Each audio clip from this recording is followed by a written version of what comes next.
The Ransom Center has one of the most significant Edgar Allan Poe collections anywhere in the country. And this desk is one that Poe worked at when he was a reporter for the Southern Literary Messenger in Richmond, Virginia.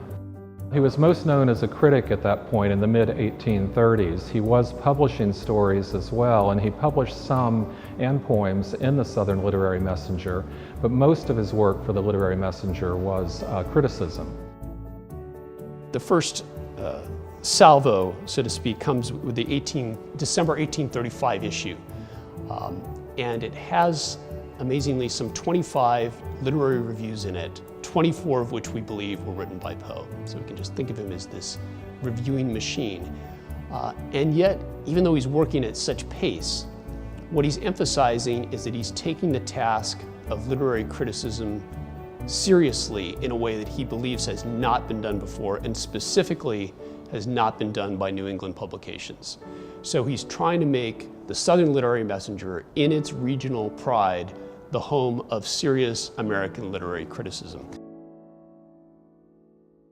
The desk is a typical plantation desk, it's called. It looks, to my eyes, like a terribly uncomfortable desk to work at. It's small and cramped, but nevertheless, this was a style that one would have employed at that time in the American South. And we have clear record of provenance that does take it back to the offices of the Southern Literary Messenger.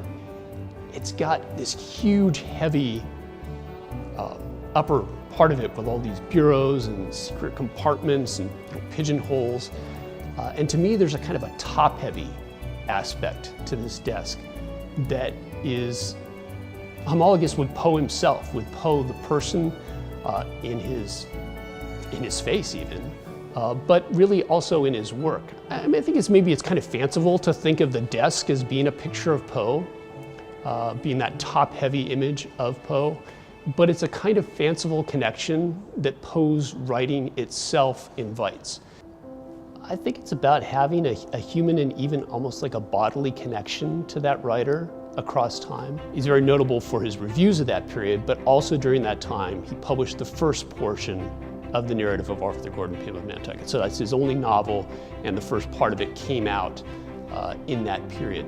The scenes that are most dramatic for me in that story are actually all about the difficulty and the urgency of literal reading and writing. The scenes of writing are very dramatized.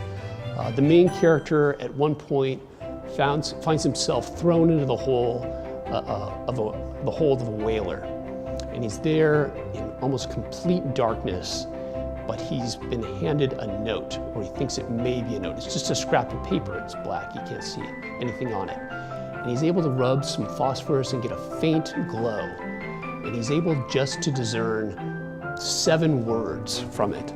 Blood, your life depends upon lying close. And that's all he can see. And then the glow fades, and he's missed his window to make sense of that message that has been handwritten and delivered to him from his friend. And as he later finds out, the complete message is a message from his friends. I have scrawled this with blood. Your life depends upon lying close. And I mean, that's one image of the writer who writes in blood.